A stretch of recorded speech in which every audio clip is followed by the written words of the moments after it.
আচ্ছা, সামনের দিন আমরা পড়াইছিলাম হচ্ছে ব্যাকটেরিয়ার শ্রেণীবিভাগ পর্যন্ত, তাই না?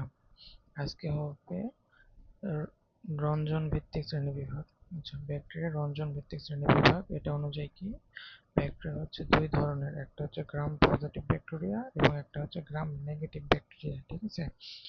তো আমরা এই গ্রাম পজিটিভ আর গ্রাম নেগেটিভ এটাকে আমরা স্টেইনিং করার মাধ্যমে ভাগ করে থাকি। যে সকল ব্যাকটেরিয়া স্টেইনিং নিতে পারবে তারা গ্রাম পজিটিভ এবং যেসব ব্যাকটেরিয়া স্টেইনিং নেবে না তারা গ্রাম নেগেটিভ, ঠিক আছে? যেমন আমরা প্রথমে কি করে থাকি দেখো, যেসব ব্যাকটেরিয়া ভায়োলেট রং ধরে রাখতে পারবে তাদেরকে বলা হয় গ্রাম পজিটিভ। এখন কি করা হয়, একটা ব্যাকটেরিয়াতে সবার প্রথমে ক্রিস্টাল ভায়োলেট রং দেওয়া হয়। একটা পাত্রে একটা ব্যাকটেরিয়া রাখলাম, সেখানে ক্রিস্টাল ভায়োলেট রং দিলাম, দিয়ে পরবর্তীতে কি করব, আমরা সেটাকে আবার ধুবো। কি দ্বারা ধুবো? অ্যালকোহল দ্বারা ধুয়ে স্যাফরানিনের লাল রং দিব, ঠিক আছে? প্রথমে ভায়োলেট রং দিলাম, দেওয়ার পরে স্যাফরানিন অ্যালকোহল দিয়ে ধুয়ে স্যাফরানিনের লাল রং দিলাম, ঠিক আছে? তাহলে যে ব্যাকটেরিয়াটা আগেকার ভায়োলেট রংটা ধরে রাখতে পারবে সেটা হচ্ছে গ্রাম পজিটিভ, আর যেটা আগেকার ভায়োলেট রংটা ছেড়ে দিয়ে পরবর্তীতে নতুন আবার লাল রং ধারণ করবে সেটা হচ্ছে গ্রাম নেগেটিভ, ঠিক আছে? এতটুকু বুঝলেই হবে। তাহলে গ্রাম পজিটিভ ব্যাকটেরিয়া কি আর গ্রাম নেগেটিভ ব্যাকটেরিয়া কি এটা বুঝলাম, ঠিক আছে? এখন আমাদের এই গ্রাম পজিটিভ আর গ্রাম নেগেটিভ এটা বোঝার কারণটা কি, মানে আমরা কি করবো গ্রাম পজিটিভ আর নেগেটিভ দিয়ে? আমরা যে এই বিভিন্ন ভাইরাল ইনফেকশনে যে ট্রিটমেন্ট দিয়ে থাকি না, সেখানে আমাদের মেনলি আমাদের যে অ্যান্টিবায়োটিকগুলো আছে, কিছু কিছু অ্যান্টিবায়োটিক যেমন হচ্ছে পেনিসিলিন, সেফালোস্পোরিন, টেট্রাসাইক্লিন, এই অ্যান্টিবায়োটিকগুলো গ্রাম পজিটিভ ব্যাকটেরিয়ার বিরুদ্ধে কাজ করে, ঠিক আছে? আবার কিছু কিছু অ্যান্টিবায়োটিক আছে যেমন হচ্ছে টেট্রাসাইক্লিন, স্ট্রেপ্টোমাইসিন, এগুলা গ্রাম নেগেটিভ ব্যাকটেরিয়ার ক্ষেত্রে কাজ করে। তাহলে আমার কোন ব্যাকটেরিয়া আমার বডিতে আক্রমণ করছে এটা যদি আমি না জানি, তাহলে আমি কিভাবে তাকে গ্রাম পজিটিভ অ্যান্টিবায়োটিক দিব নাকি গ্রাম নেগেটিভ অ্যান্টিবায়োটিক দিব? তো ব্যাকটেরিয়া তো আমার মারা যাবে না, ঠিক আছে? তাহলে আমার ট্রিটমেন্টটা ঠিকঠাকভাবে করতে পারবো না। তাহলে আমার ট্রিটমেন্টটা ঠিকঠাকভাবে করার জন্য আমার কোন গ্রাম পজিটিভ দ্বারা আক্রান্ত হয়েছে না গ্রাম নেগেটিভ দ্বারা আক্রান্ত হয়েছে সেটা বের করা খুবই গুরুত্বপূর্ণ, ঠিক আছে? আচ্ছা, এখন এখন দেখো, গ্রাম পজিটিভ একটু ব্যাকটেরিয়ার মধ্যে কি কি আছে, আছে হচ্ছে ক্লস্ট্রিডিয়াম, স্ট্রেপ্টোকক্কাস, স্ট্যাফাইলোকক্কাস, ঠিক আছে? অ্যাক্টিনো ব্যাকটেরিয়া, এগুলো হচ্ছে গ্রাম পজিটিভ, ঠিক আছে? এছাড়া বিভিন্ন সায়ানোব্যাকটেরিয়া, সিগেলা, সালমোনেলা, ঠিক আছে, ভিব্রিও, ইকোলাই, এগুলো হচ্ছে গ্রাম নেগেটিভ। এটা কিন্তু টিকে আসে, মনে রাখবা কোনটা গ্রাম পজিটিভ আর কোনটা গ্রাম নেগেটিভ। এখন আসো ফ্লাজেলা ভিত্তিক শ্রেণীবিভাগ। ফ্লাজেলা ভিত্তিক মানে একটা ব্যাকটেরিয়া নড়াচড়া করবে কি নড়াচড়া করবে না সেটা এই ফ্লাজেলার উপর নির্ভর করে। যদি ফ্লাজেলা থাকে তাহলে সেই ব্যাকটেরিয়াকে বলে মটাইল, মানে সে নড়াচড়া করবে। যদি ফ্লাজেলা না থাকে তাহলে সেটাকে বলা হয় নন মটাইল, মানে সে নড়াচড়া করতে পারবে না, ঠিক আছে? তখন এই ফ্লাজেলা আছে না নাই, কয়টা আছে, কয় দিকে আছে, সেটার উপর ভিত্তি করে 6 ভাগে ভাগ করা হয়েছে, ঠিক আছে? যেমন হচ্ছে অ্যাট্রিকাস, মানে হচ্ছে না, এদের কোনো ফ্লাজেলা নাই। মনোট্রিকাস, মনো মানে হচ্ছে এক, মানে এদের একটা মাত্র ফ্লাজেলা থাকে। অ্যামফিট্রিকাস, অ্যামফি মানে দুই, এতে দুই প্রান্তে দুটা ফ্লাজেলা থাকে, একটা করে দুটা ফ্লাজেলা থাকে। তারপর সেফালোট্রিকাস, সেফালোট্রিকাস মানে এক প্রান্তে এক গুচ্ছ ফ্লাজেলা থাকে, ঠিক আছে? এক প্রান্তে এক গুচ্ছ ফ্লাজেলা থাকে, এটাকে বলা হচ্ছে সেফালোট্রিকাস। লফোট্রিকাস মানে দুই প্রান্তে এক গুচ্ছ করে ফ্লাজেলা থাকে। আর পেরিট্রিকাস মানে হচ্ছে কি চারিদিকেই ফ্লাজেলা থাকে, চারিদিকেই ফ্লাজেলা থাকে, ঠিক আছে? এখন এগুলোর উদাহরণ মাস্ট মাস্ট পড়বা, ঠিক আছে? অ্যাট্রিকাস কি আছে, কর্নিব্যাকটেরিয়াম, ডিপথেরিয়া। মনোট্রিকাসের মধ্যে ভাইব্রিও, কলেরা। অ্যামফিট্রিকাসের মধ্যে আছে স্পাইরিলাম, ঠিক আছে?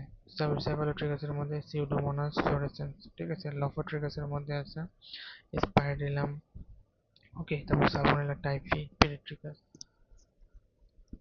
এগুলো কিন্তু মুখস্থ করতে হবে। আচ্ছা, এখন আসো একটা আদর্শ ব্যাকটেরিয়াতে কি কি থাকে। তো আমি আগেই বলছি ব্যাকটেরিয়া কিন্তু এক ধরনের কোষ, ঠিক আছে? ব্যাকটেরিয়া হচ্ছে এককোষী এবং এটা হচ্ছে এক ধরনের কোষ। তাহলে একটা ব্যাকটেরিয়াতে কি কি থাকে? একটা ব্যাকটেরিয়াতে মূলত কোষ প্রাচীর, সবার বাইরে থাকে হচ্ছে কোষ প্রাচীর, এবং কোষ প্রাচীরের বাইরে আরেকটা জিনিস থাকে, তাকে বলা হচ্ছে ক্যাপসুল, ঠিক আছে? তার মানে সবার বাইরে থাকে হচ্ছে ক্যাপসুল। ক্যাপসুলের ভিতরে থাকে আমাদের কোষ প্রাচীর। তারপর কি থাকতে পারে, ফ্লাজেলা থাকতে পারে, ব্যাকটেরিয়াটি যে নড়াচড়া করবে, কিভাবে নড়াচড়া করবে, ফ্লাজেলা দিয়ে। তারপর থাকতে পারে পিলি। পিলি কি, পিলি হচ্ছে এই জিনিসটাকে বলা হচ্ছে পিলি, এই জিনিসটাকে বলা হচ্ছে পিলি। পিলি কি করে, এটা অন্য একটা সারফেসের সঙ্গে আটকে থাকতে সাহায্য করে হচ্ছে পিলি, ঠিক আছে, অন্য একটা সারফেসে আটকে রাখতে সাহায্য করে হচ্ছে পিলি। তারপর হচ্ছে প্লাজমা মেমব্রেন থাকে, অবশ্যই এটা একটা কোষ যেহেতু প্লাজমা মেমব্রেন থাকবে, মেসোজোম থাকবে, ঠিক আছে, মানে এদের যে সাইটোপ্লাজম সেগুলো থাকবে, মেসোজোম থাকবে, তারপরে এদের সাইটোপ্লাজম থাকবে, ঠিক আছে, তারপর ক্রোমোজোম থাকবে, প্লাজমিড থাকবে। এদের একটা বৈশিষ্ট্য হচ্ছে প্লাজমিড থাকে। প্লাজমিড কি, প্লাজমিড হচ্ছে এদের নিউক্লিয়াস, দেখো এটা মনে করো এদের নিউক্লিয়াস, ঠিক আছে, নিউক্লিয়াসের বাইরেও একটা গোলাকার ডিএনএ থাকে। নিউক্লিয়াস, ব্যাকটেরিয়াতে নিউক্লিয়াস তো থাকে, তার বাইরেও একটা গোলাকার ডিএনএ থাকে, যেটাকে বলা হয় প্লাজমিড, ঠিক আছে। এটা হচ্ছে ব্যাকটেরিয়ার একটা বৈশিষ্ট্য যে তার নিউক্লিয়াসের বাইরেও একটা গোলাকার ডিএনএ থাকে, আমাদের দেহে কিন্তু থাকে না, ঠিক আছে। তো এই জিনিসগুলো হচ্ছে একটা আদর্শ ব্যাকটেরিয়ার থাকে। এখন কোনটা কি, তাহলে কোষ প্রাচীর,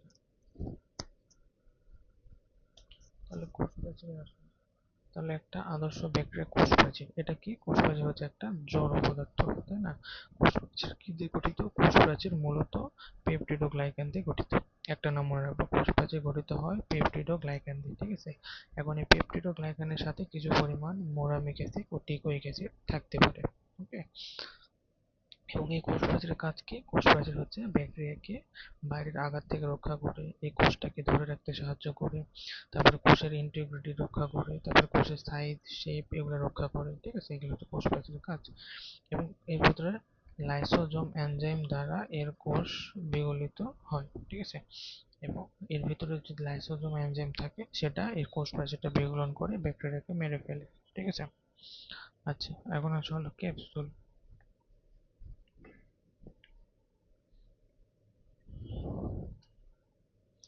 ক্যাপসুল, ক্যাপসুল জিনিসটা কি, ক্যাপসুল হচ্ছে কিছু কিছু ব্যাকটেরিয়ার ক্ষেত্রে কোষ প্রাচীরের বাইরে, এটা হচ্ছে কোষ প্রাচীর, ভিতরে এটা হচ্ছে কোষ প্রাচীর, ওকে। কোষ প্রাচীরের বাইরে একবারে বহিস্থ স্তরে আরেকটা প্রোটেকশন দেওয়ার জন্য ক্যাপসুল থাকে, ঠিক আছে। তাহলে বহু ব্যাকটেরিয়াতে কোষ প্রাচীরকে ঘিরে জটিল একটা কার্বোহাইড্রেট থাকে বা পলিস্যাকারাইড, যেটাকে বলা হচ্ছে ক্যাপসুল, ঠিক আছে। ক্যাপসুলকে বলা হয় স্লাইম স্তর, ক্যাপসুল বলা হয় কি, স্লাইম স্তর বলা হয়, ঠিক আছে। প্রতিকূল অবস্থা থেকে ব্যাকটেরিয়াকে রক্ষা করা এই ক্যাপসুলের কাজ, মানে এক্সট্রা একটা প্রোটেকশন দেওয়াই হচ্ছে ক্যাপসুলের মেইন কাজ। এখন ফ্লাজেলা, তাহলে ব্যাকটেরিয়া ফ্লাজেলা কি দিয়ে গঠিত, ফ্লাজেলা, ফ্লাজেলা কোনগুলা, এই যে লম্বা লম্বা দেখতে পাচ্ছ এগুলোকে বলা হচ্ছে ফ্লাজেলা। এই ফ্লাজেলা গুলাতে এসে সাঁতার কাটে, ব্যাকটেরিয়া সাঁতার কাটে হচ্ছে ফ্লাজেলা দিয়ে, ওকে। ফ্লাজেলা কি দিয়ে গঠিত, ফ্লাজেলা হচ্ছে ফ্লাজেলিন নামক এক ধরনের প্রোটিন দিয়ে গঠিত হচ্ছে ফ্লাজেলা, ঠিক আছে। ফ্লাজেলার তিনটে অংশ থাকে, একটা হচ্ছে সূত্র, একটা হচ্ছে হুক এবং একটা হচ্ছে বেসাল বডি, ঠিক আছে। এটা যে ফ্লাজেলা হয় এটা হলো মনে করো সূত্র, আর মাথার একটা হুক থাকে, আর নিচে হলো এটা হলো বডি, এটা হলো বডি, ঠিক আছে। তাহলে ফ্লাজেলা তিনটা অংশ থাকে এবং ফ্লাজেলা বেসাল বডি ফ্লাজেলাকে কোষের মেমব্রেনের সাথে যুক্ত রাখে, ঠিক আছে, এবং ফ্লাজেলা ব্যাকটেরিয়ার চলনে সাহায্য করে। এখন হচ্ছে পিলি, পিলি কোনটা, পিলি হচ্ছে এই যে লম্বা লম্বা সূচের মতো যেটা, সেটাকে বলা হচ্ছে পিলি। পিলি কি কাজ করে, আচ্ছা পিলি কি দিয়ে গঠিত, পিলি হচ্ছে পিলিন নামক এক ধরনের প্রোটিন দিয়ে গঠিত, ঠিক আছে। পিলি প্রোটিন দিয়ে গঠিত এবং পিলি কি কাজ করে, এটা হচ্ছে পোষক কোষের সঙ্গে সংযুক্ত থাকতে কাজ করে, ঠিক আছে। মানে মানুষের একটা কোষের সঙ্গে এটা যায়, এই পিলিটা ঢুকাই দেয় ভিতরে, পিলিটা ঢুকাই দিয়ে তার সঙ্গে আটকে থাকে, এটাই হচ্ছে পিলির কাজ। এবং প্লাজমা মেমব্রেন, প্লাজমা মেমব্রেন কি দিয়ে গঠিত, ফসফোলিপিড বাইলেয়ার, সব প্লাজমা, পৃথিবীর সব প্লাজমা মেমব্রেনই এই ফসফোলিপিড বাইলেয়ার দিয়ে গঠিত, ঠিক আছে। এবং এতে কোলেস্টেরল কম থাকে, ঠিক আছে। এবং প্লাজমা মেমব্রেনের কাজ কি, ভিতরে বিভিন্ন পদার্থ যাওয়া আসা করতে হেল্প করে, তারপরে ভিতরের পানির সাম্যতা রক্ষা করে, ভিতরে হচ্ছে ইলেকট্রোলাইটের ব্যালেন্স করে, এগুলোর কাজ। এবার মেসোজোম, মেসোজোম কি, ব্যাকটেরিয়া কোষের প্লাজমা মেমব্রেন কখনো কখনো ভিতরের দিকে ভাঁজ হয়ে থলির মতো গঠন করে, তাকে বলা মেসোজোম। মানে এটা মনে করো এটা একটা ব্যাকটেরিয়া, একটা প্লাজমা মেমব্রেন, এই মেমব্রেনটা ভেতরের দিকে ভাঁজ হয়ে কখনো কখনো থলি তৈরি করে, এমন থলি, এটাকে বলা হচ্ছে মেসোজোম, ওকে। তারপরে সাইটোপ্লাজম, ব্যাকটেরিয়ার সাইটোপ্লাজম, তাহলে ব্যাকটেরিয়ার সাইটোপ্লাজমে কি থাকে? এখানে কোষ গহ্বর থাকে, চর্বি, শর্করা, প্রোটিন, বিভিন্ন ধরনের জিনিস থাকে এবং সাইটোপ্লাজমে অঙ্গাণুগুলো থাকে, যেমন রাইবোজোম থাকে আর পলিরাইবোজোম। তাহলে ব্যাকটেরিয়াতে সাইটোপ্লাজমের কিন্তু অন্য অঙ্গাণুগুলো কিছুই থাকে না, শুধু রাইবোজোম থাকে, ঠিক আছে? এই জন্য রাইবোজোমকে বলা হয় এটা আদি বৈশিষ্ট্য and হচ্ছে প্রকৃত বৈশিষ্ট্য। প্রকৃত কোষের মধ্যে রাইবোজোম থাকে, আদি কোষের মধ্যেও রাইবোজোম থাকে, এই জন্য রাইবোজোম হচ্ছে সার্বজনীন বৈশিষ্ট্য। বুঝতে পারছো? আচ্ছা, এছাড়া কি থাকে? তরুণ কিছু ব্যাকটেরিয়া সাইটোপ্লাজমে ক্ষুদ্র ক্ষুদ্র কিছু দানা থাকে যাকে বলা হয় ভলিউটিন। ঠিক আছে, এছাড়া কি থাকে? এখানে ক্রোমোজোম থাকে, এই সাইটোপ্লাজমে ক্রোমোজোম থাকে, ক্রোমোজোমের মধ্যে দ্বিসূত্রক ডিএনএ থাকে, এগুলো থাকে। এবং এর ক্রোমোজোমের বাইরেও একটা গোলাকার ডিএনএ থাকে, ঠিক আছে? যেটা এই গোলাকার ডিএনএটার কাজ হচ্ছে, এটা করে কি, ওই রেজিস্ট্যান্স তৈরি করে। ঠিক আছে, মানে আমরা একটা অ্যান্টিবায়োটিক খেলাম, ব্যাকটেরিয়া যে ওই অ্যান্টিবায়োটিকটার রেজিস্ট্যান্স তৈরি করবে, ওই রেজিস্ট্যান্সটা তৈরি করে হচ্ছে এই প্লাজমিডটা ব্যবহার করে। ঠিক আছে, ওই রেজিস্ট্যান্সটা তৈরি করে এই প্লাজমিড ব্যবহার করে। প্লাজমিডের কাজই হচ্ছে রেজিস্ট্যান্স তৈরি করা। ঠিক আছে। আচ্ছা, তাহলে বহু ব্যাকটেরিয়াতে বৃহৎ ক্রোমোজোম ছাড়াও একটি ক্ষুদ্রাকার প্রকৃত বৃত্তাকার ডিএনএ অণু থাকে, এটাকে বলা হয় প্লাজমিড। ঠিক আছে, তাহলে প্লাজমিডের কাজ জীব প্রযুক্তিতে ট্রান্সজেনিক ব্যাকটেরিয়া বা জীব সৃষ্টিতে ভেক্টর হিসেবে প্লাজমিড কাজ করে। ওকে, এখন আসো ব্যাকটেরিয়ার দ্বিভাজন পদ্ধতি। তাহলে ব্যাকটেরিয়ার জনন, তাহলে ব্যাকটেরিয়া কিভাবে জনন কাজ করে? ব্যাকটেরিয়া সাধারণত দ্বিভাজন পদ্ধতিতে জনন কাজ করে থাকে। ঠিক আছে, তাহলে দ্বিভাজন পদ্ধতিতে কিভাবে জনন কাজ হয় তা দেখো। প্রথমে কি হয়? আচ্ছা, এটা একটা মাতৃব্যাকটেরিয়া, ঠিক আছে? এর ভিতরে বিভিন্ন ডিএনএ টিএনএ আছে। এখন কি হবে? হবে হচ্ছে, এই যে ডিএনএ অণুটা, এর একটা নিউক্লিওলাস থাকে, তাই না? এই নিউক্লিওলাসটা এসে প্লাজমা মেমব্রেনের সঙ্গে যুক্ত হবে। এই দেখো, নিউক্লিওলাসটা প্লাজমা মেমব্রেনের সঙ্গে যুক্ত হয়েছে। যুক্ত হয়ে কি হয়েছে? তখন এই প্লাজমা মেমব্রেনটা এইদিকে এইদিকে প্রসারিত হবে, এইদিকে এইদিকে প্রসারিত হবে। এই যেমন দেখো বড় হয়ে গেছে, এটা বড় হয়ে গেল। এমন হলে কি হলো কি, এই যে ক্রোমোজোমগুলা সংখ্যায় অনেক বেশি পরিমাণ হয়ে গেল। তারপর কি হলো? মাঝখান বরাবর একটা খাঁজ তৈরি হলো, মাঝখান বরাবর একটা খাঁজ তৈরি হলো এবং সেই খাঁজ থেকে ভেঙে যায় দুইটা আমাদের ব্যাকটেরিয়া তৈরি হবে। ঠিক আছে, তাহলে কিভাবে হয়? তাহলে কি হয়? প্রথমে ব্যাকটেরিয়ার ক্রোমোজোম তথা ডিএনএ ব্যাকটেরিয়া কোষের দুই প্রান্তের মাঝামাঝিতে অবস্থান নেয় এবং প্লাজমা মেমব্রেনের সাথে সংযুক্ত হয়। ওকে, প্লাজমা মেমব্রেন যেটা আছে তার সঙ্গে যুক্ত হয়। যুক্ত হয়ে কি হয়? সংযুক্ত ডিএনএ অণুটার রেপ্লিকেশন হয়। ওই যে ডিএনএ অণুটার সঙ্গে যে লাগে গেল না প্লাজমা মেমব্রেনের সঙ্গে, সেটা রেপ্লিকেশন হয়। রেপ্লিকেশন হয় কি হয়? এবং এই অবস্থায় কোষটি লম্বায় বৃদ্ধি পায়, কোষটি লম্বালম্বিভাবে বড় হয়। এই দেখো, কোষটি লম্বা হয়ে গেল, লম্বা হয়ে গেল, লম্বা হয়ে যায়, বড় হয়ে কি হলো? এই যে যে ডিএনএ খণ্ডটা দুই ভাগে ভাগ হয়ে গেল। ডিএনএটা ভাগ হওয়ার পরে কি হলো? মাঝখানে একটা খাঁজের মতো তৈরি হলো, উপরের দিক থেকে একটা খাঁজ, নিচের দিক থেকে একটা খাঁজ তৈরি হলো। এখন এই খাঁজটা ধীরে ধীরে বড় হতে হতে দুইটা আলাদা অপত্য কোষের তৈরি করলো। ঠিক আছে, এই হচ্ছে ব্যাপার। আচ্ছা, তাহলে এটা হচ্ছে ব্যাকটেরিয়ার জনন। ঠিক আছে, তাহলে এটা হচ্ছে যৌন জনন। মানে ব্যাকটেরিয়াটা এইভাবে বিভাজিত হয়। এটা হচ্ছে ব্যাকটেরিয়ার একটা জনন পদ্ধতি। আচ্ছা, তারপরে ব্যাকটেরিয়া হচ্ছে এটা যৌন জনন গেল। এখন হচ্ছে মুকুলোদ্গম। মুকুলোদ্গমটা কিভাবে হচ্ছে?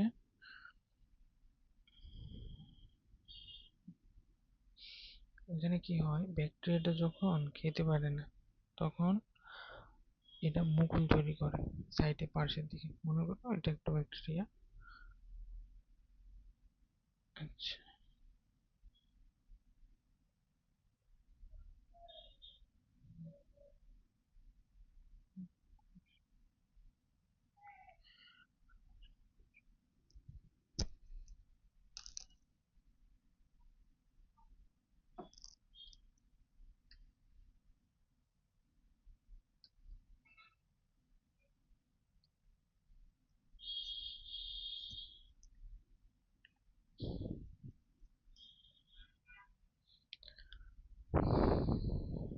আচ্ছা, তাহলে এটা হচ্ছে দ্বিভাজন পদ্ধতি গেল। এবং ব্যাকটেরিয়া যখন অনুকূল পরিবেশে থাকে তখন এটা মুকুলোদ্গমের মাধ্যমে অঙ্কুর জনন করে থাকে।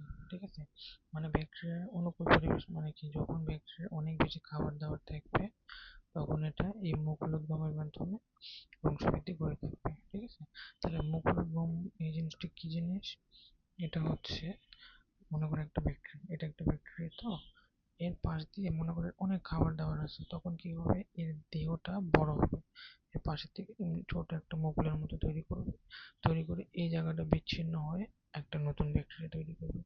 এবং এখানে আরেকটা থাকবে, এটা মনে করো বিচ্ছিন্ন হয়ে নতুন আরেকটা ব্যাকটেরিয়া তৈরি করবে।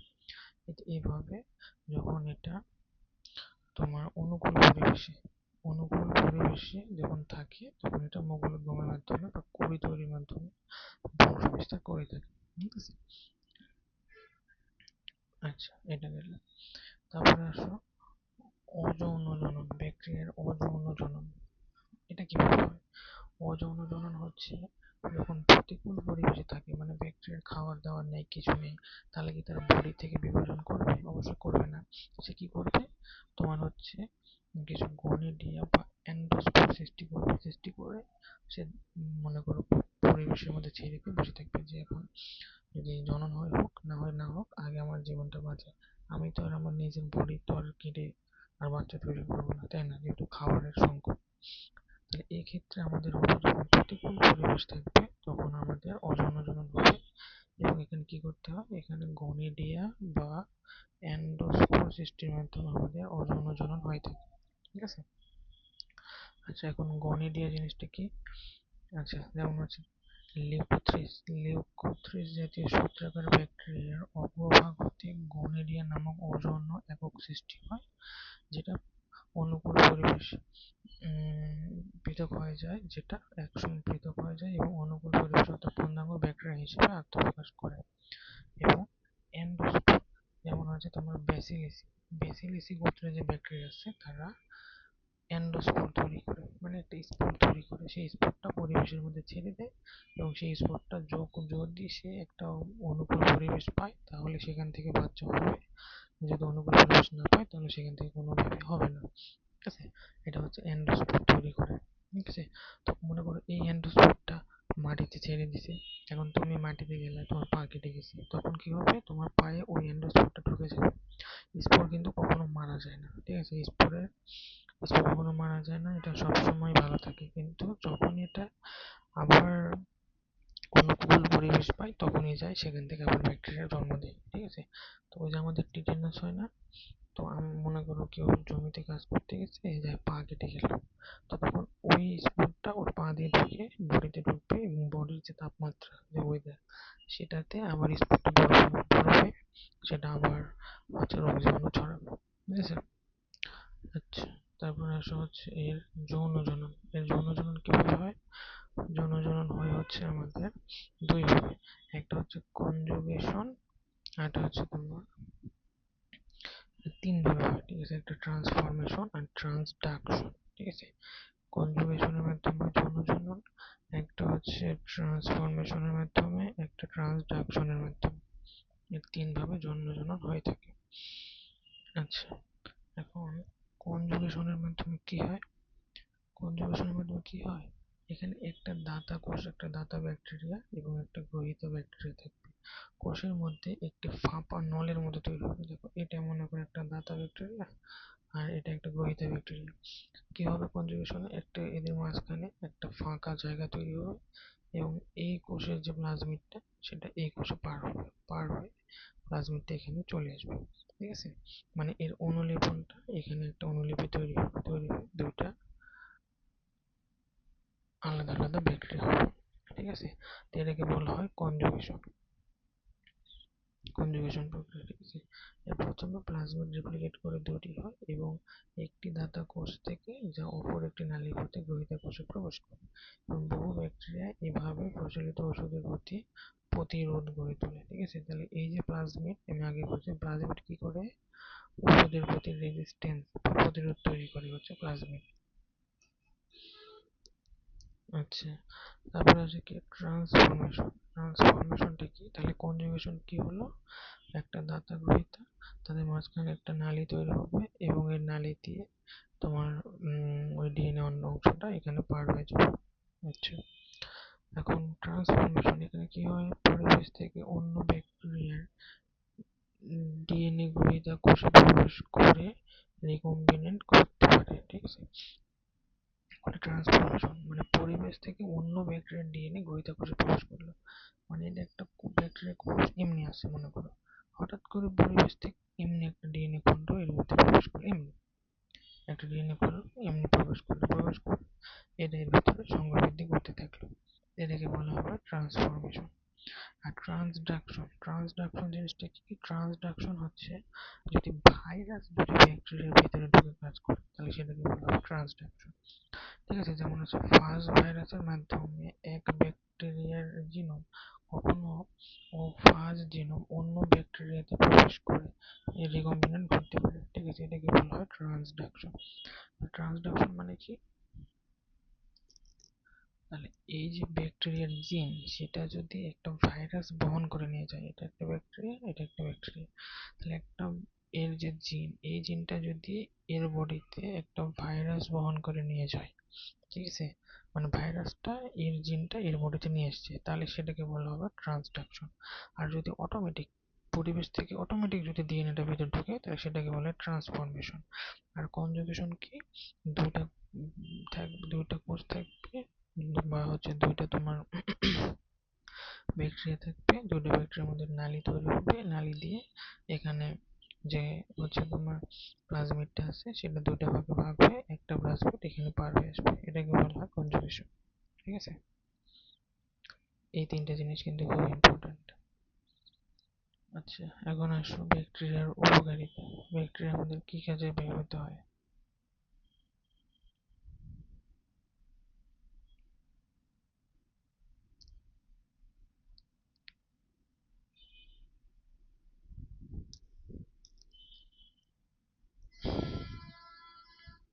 তো ব্যাকটেরিয়ার উপকারিতা, তাহলে চিকিৎসা ক্ষেত্রে আমরা বিভিন্ন অ্যান্টিবায়োটিক তৈরিতে ব্যাকটেরিয়া ব্যবহার করে থাকি, ঠিক আছে। ব্যাকটেরিয়া থেকে সাবটিলিন, পলিমিক্সিন বিভিন্ন অ্যান্টিবায়োটিক ওষুধ তৈরি করা হয়।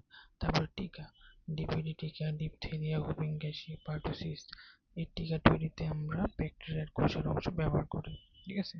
তারপরে চিকিৎসা ক্ষেত্রে গেলে এখন কৃষি ক্ষেত্রে কি, মাটির উর্বরতা বৃদ্ধিতে ব্যাকটেরিয়া ব্যবহার করি। নাইট্রোজেন সংবন্ধনের জন্য আমরা কি অ্যাজোটোব্যাক্টর, সিউডোমোনাস, ক্লোস্ট্রিডিয়াম এই সকল ব্যাকটেরিয়াগুলো ব্যবহার করি। এরা মাটিতে কি করে, নাইট্রোজেনটাকে সংবন্ধন করে, মানে বাতাসে ভেসে থাকা নাইট্রোজেনটাকে এরা মাটিতে নিয়ে এসে যুক্ত করে, করলে কি হয়, মাটিতে নাইট্রোজেনের পরিমাণ বেড়ে যায়, বেড়ে গেলে মাটির উৎপাদন ক্ষমতা বেড়ে যায়, ঠিক আছে। রাইজোবিয়াম ব্যাকটেরিয়া সিম জাতীয় উদ্ভিদের মূলের নডিউলে নাইট্রোজেন সংবন্ধন করে, এটা মনে রাখবে। রাইজোবিয়াম নামে একটা ব্যাকটেরিয়া আছে যেটা কি করে, সিমের যে গাছ আছে সিম গাছের মূলে নডিউলে নাইট্রোজেন সংবন্ধন করে রাখে, ঠিক আছে। এর ফলে কি হয়, সিমের উৎপাদন বেড়ে যায়। বাংলাদেশে মসুর ডালের মূলে নডিউল তৈরি করে রাইজোবিয়াম গণের 3টি প্রজাতি। তারপর হচ্ছে নাইট্রিফিকেশন করে, ঠিক আছে। যেমন এটা অ্যামোনিয়াকে নাইট্রেটে পরিণত করাকে বলে নাইট্রিফিকেশন। নাইট্রিফিকেশনটা কি, অ্যামোনিয়াকে আমরা যখন নাইট্রেটে পরিণত করব তাকে বলা হচ্ছে নাইট্রিফিকেশন, ঠিক আছে। তো নাইট্রিফিকেশনে কাজ করে হচ্ছে ব্যাকটেরিয়া। তারপর হচ্ছে পতঙ্গনাশক হিসেবে, ঠিক আছে, কতিপয় ব্যাকটেরিয়া বিভিন্ন পতঙ্গ নিয়ন্ত্রণে ব্যবহার করা হয়। পশু খাদ্য হিসেবে ব্যবহার করা হয়, ফলন বৃদ্ধিতে ব্যবহার করা হয়। তারপরে শিল্পক্ষেত্রে চা, কফি, তামাক প্রক্রিয়াজাতকরণে, দুগ্ধ শিল্পে স্ট্রেপ্টোকক্কাস ল্যাকটিস, ল্যাক্টোব্যাসিলাস এই জাতীয় ব্যাকটেরিয়া ব্যবহার করা হয়। দই তৈরিতে ব্যাকটেরিয়া ব্যবহার করা হয়। তারপর হচ্ছে পাট শিল্পে ব্যবহার করা হয়, চামড়া শিল্পে ব্যবহার করা হয়, ঠিক আছে। তারপরে রাসায়নিক পদার্থ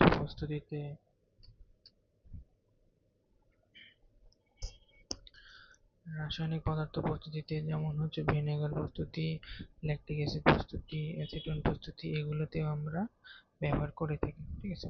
এছাড়া আমরা ভিটামিন তৈরিতে ব্যবহার করি। তারপর জিন প্রকৌশলে আমরা ইকোলাই, অ্যাগ্রোব্যাকটেরিয়াম এগুলোকে ভেক্টর হিসেবে ব্যবহার করি, ঠিক আছে। বয় নিষ্কাশন মানে ময়লা আবর্জনা প্রকৃতির সঙ্গে মিশে যায়, মিশে যেতে ব্যাকটেরিয়া আমাদেরকে হেল্প করে, ঠিক আছে। তো এই জিনিসগুলো, তারপরে তেল অপসারণে প্রকৃতিতে যে তেল, এই তেলগুলো খেয়ে খেয়ে আবার মাটির সঙ্গে মিশে যায়, মিশে দেখে সিউডোমোনাস নামক এক ধরনের ব্যাকটেরিয়া। এগুলা হচ্ছে আমাদের উপকারিতা। এগুলো রিটেনে আসে, খুবই খুবই ইম্পর্টেন্ট। ব্যাকটেরিয়ার উপকারিতা কি, এটা রিটেনে আসবে, ঠিক আছে। তারপর হচ্ছে ব্যাকটেরিয়ার অপকারিতা। অপকারিতা কি? এটা মানুষের বিভিন্ন ধরনের রোগ করে থাকে, নিউমোনিয়া, কলেরা, যক্ষা, টাইফয়েড, ঠিক আছে, টিটেনাস, বিভিন্ন ধরনের রোগ করে থাকে। তারপরে অন্য প্রাণী, ইঁদুর টিদুর, যেমন হচ্ছে গরু মহিষের যক্ষা, তারপর হচ্ছে ভেড়ার অ্যানথ্রাক্স, ইঁদুরের প্লেগ, হাঁস মুরগি কলেরা, এগুলো করে থাকে।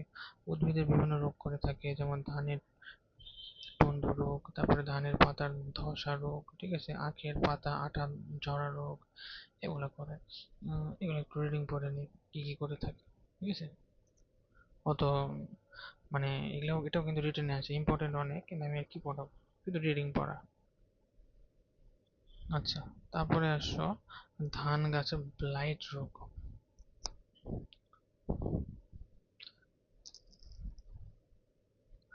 ধান গাছে ব্লাইট রোগ, এটা একটু রিডিং পড়া, মানে এটা হচ্ছে ধান গাছের ধসা রোগ, ঠিক আছে। ধানের গাছে মারাত্মক রোগগুলোর মধ্যে একটা হচ্ছে এই ব্লাইট। পৃথিবীব্যাপী ব্লাইট রোগটা বিস্তৃত, ঠিক আছে। গ্রীষ্মপ্রধান অঞ্চলের প্রকরণটি শীতপ্রধান অঞ্চলের প্রকরণ অপেক্ষা অধিক ক্ষতিকর। মানে আমাদের গ্রীষ্মপ্রধান অঞ্চলে আমাদের যে ব্লাইট যে প্রকরণ আছে সেটা বেশি ক্ষতিকর শীতপ্রধান অঞ্চল থেকে, ঠিক আছে। তাহলে এখন এই ব্লাইট রোগ তৈরি করে কে? ধান গাছে ব্যাকটেরিয়া ব্লাইট নামক রোগ সৃষ্টিকারী ব্যাকটেরিয়ার নাম হলো কি জ্যান্থোমোনাস অরাইজি।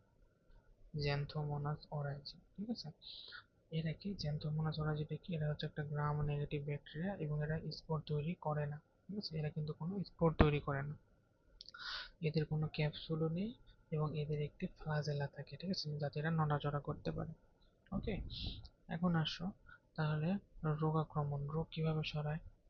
সাধারণত রোগাক্রান্ত বীজ, তারপর রোগাক্রান্ত খড়, জমিতে থাকা পোকামাকড় দ্বারা এই রোগটা ছড়িয়ে থাকে, ঠিক আছে। অপেক্ষাকৃত উচ্চ তাপমাত্রা 25 থেকে 30 ডিগ্রি, উচ্চ জলীয় বাষ্প, বৃষ্টি, জমির অধিক পানি, এগুলা এই রোগ ছড়ানোর ক্ষেত্রে সহায়তা করে। এখন ধান গাছের এই ব্লাইট রোগের লক্ষণ কি কি? এটা সাধারণত আগস্ট থেকে সেপ্টেম্বর মাসের মধ্যে হয়। পাতা ভেজা অর্ধস্বচ্ছ লম্বা দাগের সৃষ্টি হয়, ঠিক আছে। দাগগুলো ক্রমশ বড় হতে থাকে, ঠিক আছে, এবং সকালে দুধের পাতার মতো রস বের হয়। তারপরে আক্রমণ বেশি হলে পাতা দ্রুত শুকিয়ে যায় এবং গাছটি মরে যায়, ঠিক আছে। তারপর ধানের শেষে কোনো ফলন হয় না। এগুলো প্রতিকার কিভাবে করব? প্রধান প্রতিকার হলো আমাদের জীবাণু নাশন করতে হবে, যেমন ব্লিচিং পাউডার দিতে হবে এবং জিঙ্ক সালফেট দিয়ে বীজ শোধন করতে হবে। মানে আমরা যে বীজটা ইউজ করব সেই বীজটা অবশ্যই ব্লিচিং পাউডার দিতে হবে। ব্লিচিং পাউডার এবং জিঙ্ক সালফেট দিয়ে ওই বীজটাকে আগে ভিজিয়ে তারপর আমরা জমিতে চাষ করব, ঠিক আছে। এছাড়া নাইট্রোজেন সার বেশি ব্যবহার করব না। জমিকে অবশ্যই আগাছা মুক্ত রাখতে হবে। এই জিনিসগুলো একবার রিডিং করে নিই।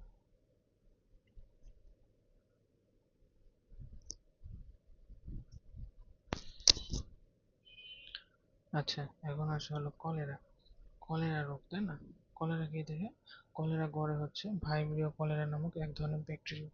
এই ব্যাকটেরিয়াটা কেমন দেখতে? এটা হচ্ছে কমার মতো দেখতে, ঠিক আছে। সর্বপ্রথম রবার্ট কক কলেরা রোগের জীবাণু আবিষ্কার করেন, ঠিক আছে। এবং এই যে কলেরা, এটা ভাইব্রিও কলেরা দ্বারা হয় এবং ভাইব্রিও কলেরা একটা টক্সিক পদার্থ রিলিজ করে যাকে বলে কলেরাজেন। ওকে, এই কলেরাজেন হচ্ছে একটা এন্টেরোটক্সিন, মানে এন্টেরো মানে অন্ত্র, মানে আমাদের ক্ষুদ্রান্তের একটা টক্সিন হচ্ছে এই কলেরাজেন। এবং কলেরাজেনটা যখন আমাদের ক্ষুদ্রান্তে যায় তখন এটা আমাদের ক্ষুদ্রান্তের যে মাসেল আছে মাসেলগুলো ইরিটেশন ঘটায় এবং মিউকোসাস সিক্রেশন বাড়ায় দেয়। বাড়ায় দিলে কি হয়? আমাদের পেরিস্টালসিসটা বেড়ে যায়, খাবার হজম হয় না, এর ফলে আমাদের ডায়রিয়া হয়, ঠিক আছে। এবং এটা হচ্ছে ডায়রিয়াটা কেমন হয়? এটা সাধারণত হচ্ছে তোমার চাল ধোয়া পানির মতো, ঠিক আছে, চাল ধোয়া পানির মতো ডায়রিয়া হয়, ঠিক আছে। আচ্ছা, এখন কিভাবে প্রতিকার করব? আমরা সাধারণত ডাবের পানি ও খাবার স্যালাইন দিয়ে থাকি, ঠিক আছে। এবং যদি বেশি লাগে, যদি ফ্লুইড অনেক কমে যায়, আইভি ফ্লুইড দিতে পারি। প্রতিরোধ কীভাবে করতে পারি? আমরা সাধারণত ভালো খাবার, দূষিত পানি, বাসি খাবার এগুলো সাধারণত বর্জন করতে হবে, ভালো খাবার খেতে হবে, ঠিক আছে? এভাবে প্রতিরোধ করতে পারি। এই ম্যালেরিয়াটা তোমাকে আমি কালকে পড়াবো, ঠিক আছে? ম্যালেরিয়া রোগের জীবাণু কালকে।